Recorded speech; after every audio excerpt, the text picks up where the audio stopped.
Nakajubi, ndi mukyala mulunzi nga farm yange bagiyita Kasanje Practical and Demonstration Farm. Esangibwa Kasanje, Town Council, ku kyalo bakiyita Bugogo, mu Wakiso District. In fact, eri behind Entebbe. Bw'oba oyise Nakiwogo okurosinga n'Ekidyeri, walinga 7 kilometers to my farm, eri ku main. Bw'oba ovudde Kampala oyita Nateete, n'okwata ekidda Nakawuka, ne weeyongerayo Kasanje.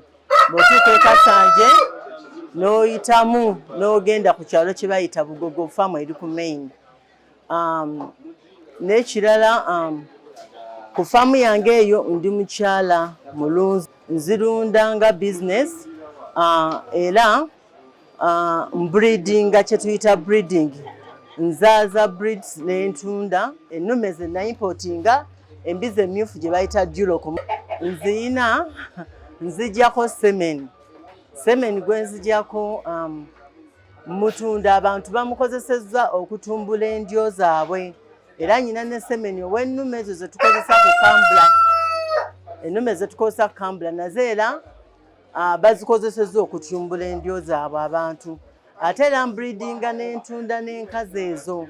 Olumu n'ennume kubamba ne breeds ez'enjawulo abatasobola okukozesa semen.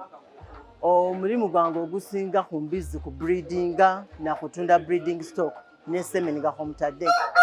Enkoko nyina parent stock eya Croiler ne Rainbow Rooster. Nga banazibalaga era nazo nzaaza obukoko n'entunda njaluza. Kati n'ekirala kye nnyina nnunda n'ente ez'amata. Ddaali wano saasobodde zireeta naye era nazo nzirunda. N'enzirunda ate mu ngeri yange nga nkozesa sayansi. Ate bwe kituuka ku nte njigiriza omuntu oyo yenna ayagala okulunda. Kuba mulaga nti nze natandika okulunda n'ente emu. Naye ente emu n'ezaala era kati bw'otuuka mu kiraalo ente nnyingi nnyo. Ne gye natandika nayo weeri kuba nagitandika nayo nze n'engyewakisiza. N'empa enkazi, n'eziramu n'engiwakisa n'empa enkazi, ne be yasooka okuzaala nabo bonna ne mbawakisa nga bampa nkazi. Kaakati nkulaga nti omuntu yenna ali ayagala okulunda ente, totya, tewenyuma, osobola otandika n'ente emu n'ekuviiramu ekiraalo. Nze njagala abantu abo gwe nagamba tijangu okole kino akirabeko practically, yensonga kuba tugiyita Kasanje Practical Farm and Demonstration Farm, kuba bintu byetwogera biri practical, tubikoze birabika era oba osobola okubiraba. Kati n'ekirala kye tukola Kasanje Practical Farm, tuba n'emisomo, tutraininga, tuba n'omusomo gw'olunaku lwonna. Tuyinza okugamba leero omusomo gwa piggery, abantu ne bajja ne basoma. Bwe bajja ne basoma ne musoma, ne tusoma theory ne tusoma practical, ogenda ovaayo ng'osobola okukola nga omukugu ku faamu yo. Kati era tuba n'omusomo gwa piggery, tusobola okugamba leero gwa dayale bwe tuba tulanze ogwo ne mujja ne musoma ente olunaku lwonna. Bwe tugamba nti leero gwa kusoma nkoko ne tusoma ogwo olunaku lwonna. N'ojja n'osoma practical ne theory. Ebyo byonna tubikola Kasanje Practical and Demonstration Farm. Era essimu zaffe bajja zibawa oba bajja zibalaga, naye nange nsobola ogibagamba. Eri 0772476854. Endala eri 0704936642. Kaakati wano we tuli ndi ku stolo, nga we tubagambye nti tuli practical. Mbalaga omukyalo ono. Omukyalo ono jangu naawe. Omukyalo ono gw'olaba wano, era bw'oba omutunuulidde ne wansi, mukyala yakazaalako oluzaalo lumu, ebadde guilt naye yazaddeko oluzaalo lumu. Naye bw'omutunuulira ali mu kilo nga 2. Kwegamba tulunda embizzi nga tuteekamu sayansi, ate abamanyi embizzi bw'ogitunda terina masavu, naye eyina ennyama, ate era eyina ne condition ey'omubiri ennungi, okulaga nti she is a good breeding mother. Mama mulungi okuzaala abaana abavaamu ate ne tubatunza mmwe balunzi bannaffe abali eyo. N'olwekyo bwe mba nkulaga nti bwe ngiyita practical farm, kitegeeza ebintu bye nkugamba oba bye mbasomesa mbikola era bw'ojooba obirabako n'obitegeera nti byebyo byennyini ate n'olaba ne wa wojja embizzi ezo. Ate bwe ngenda ku mbizzi tufunye obuzibu nti abantu bafunye swine fever, naye era ffe tukuyigiriza engeri gye weewala kuba swine fever tatambulira mu mpewo. Gwe musujja gw'osobola okwewala nti embizzi za neighbor wali zifa ezizo ne zisigala nga namu. Tukusomesa ne tukuyigiriza osobola otya okwewala omusujja ogwo ne gutakukosa n'otagufunamu buzibu n'osigala gwe ng'ekisibo kyo weekiri. Kubanze nzirunze okumala emyaka mingi era omulimu guno ogumanyi gulinamu obukugu ate era ndi mukyala mukugu. Obukugu bwange buli I'm an animal scientist by specialty oba mu specialization. Kakati nsobolera ddala okukola ebintu bino ate nga background yange eri mu veterinary sciences. Kati nsobola okukola ebintu bino bulungi nenteekamu amagezi ago ate era naawe bw'oba ozze zaaga amagezi ndi free nga kuwa bulungi kubanga bwe twesika ne twetumbula ng'abantu eggwanga lino lijja kkula.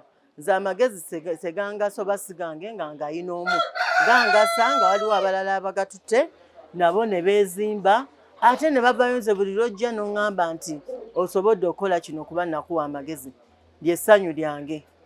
Embizzi eno gy'olaba wano abantu tulina ekirowooza nti embizzi zirya nnyo.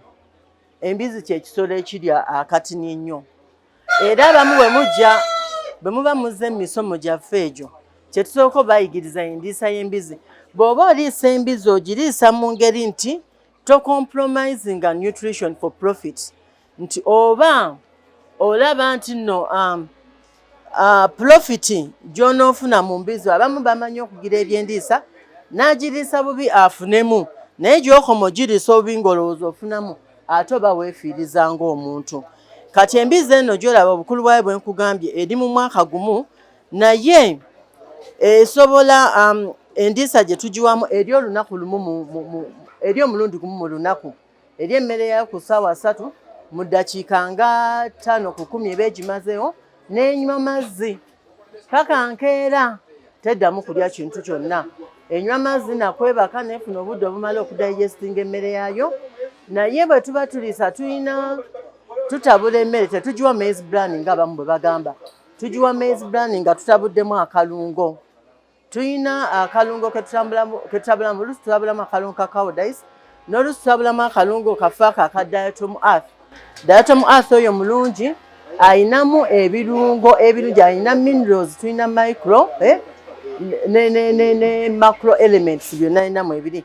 Ayinamu ekirungo ekirungi ennyo kye kiyamba okwongera emmere eyo embizzi we beegiridde nebeera digested bulungi embizzi eyo n'egifunamu. Kati obola zirya kitono naye zinyirira era embizzi terya nnyo.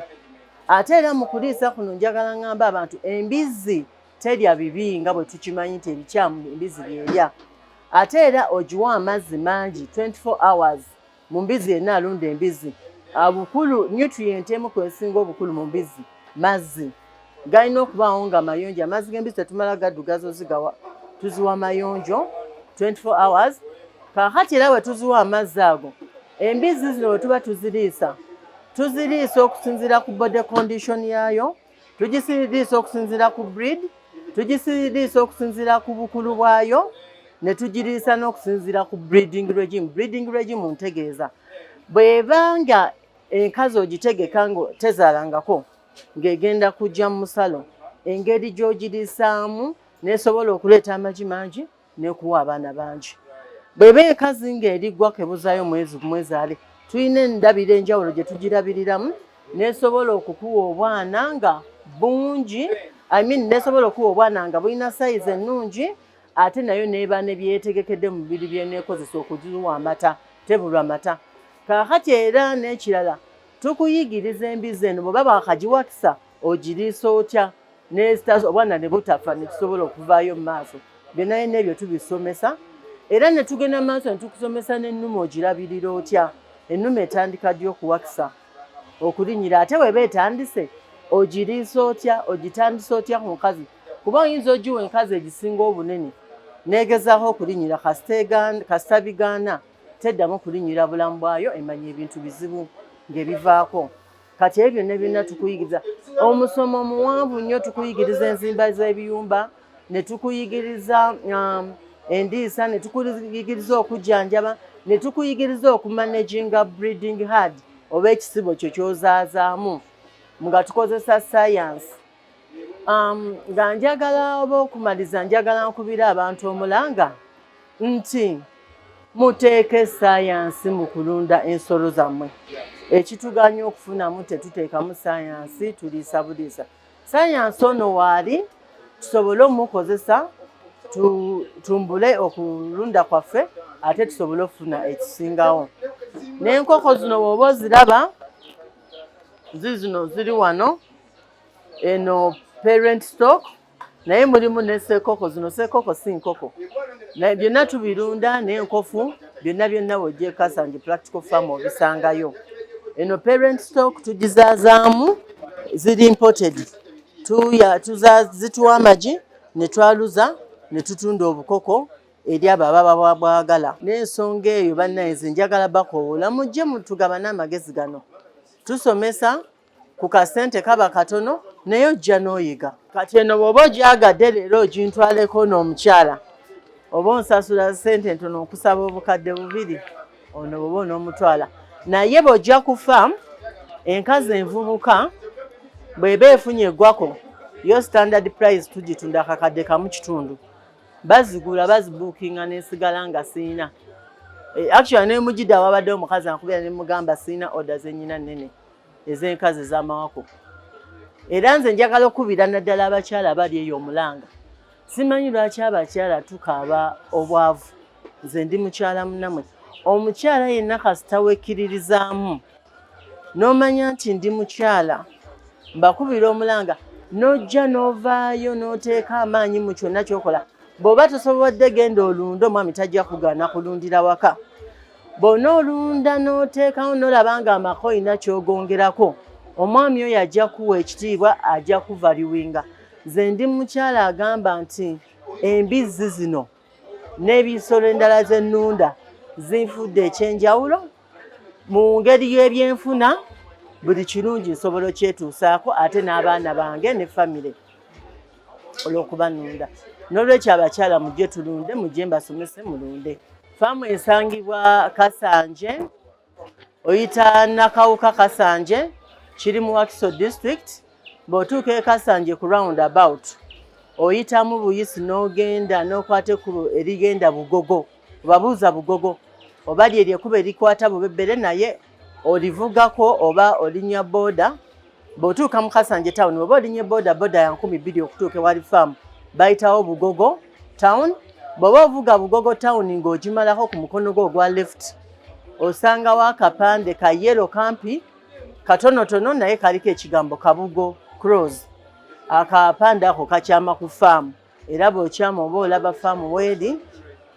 Bw'oba oyina emmotoka yo nga obadde ovuga nga si boda olutuuka e Kasanje town oba ku roundabout oyitamu Buyisi osimbanga bozeewo okuva e Nakawuka.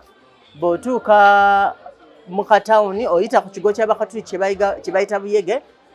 Tawuni gy'oddako osanga bagiyita Bugogo oba ogimalako bw'oti ku mukono gwo ogwa left osanga ekkubo erikyama waliwo akapande ka yellow kaliko ekigambo Kabugo Cross kakyama ku faamu.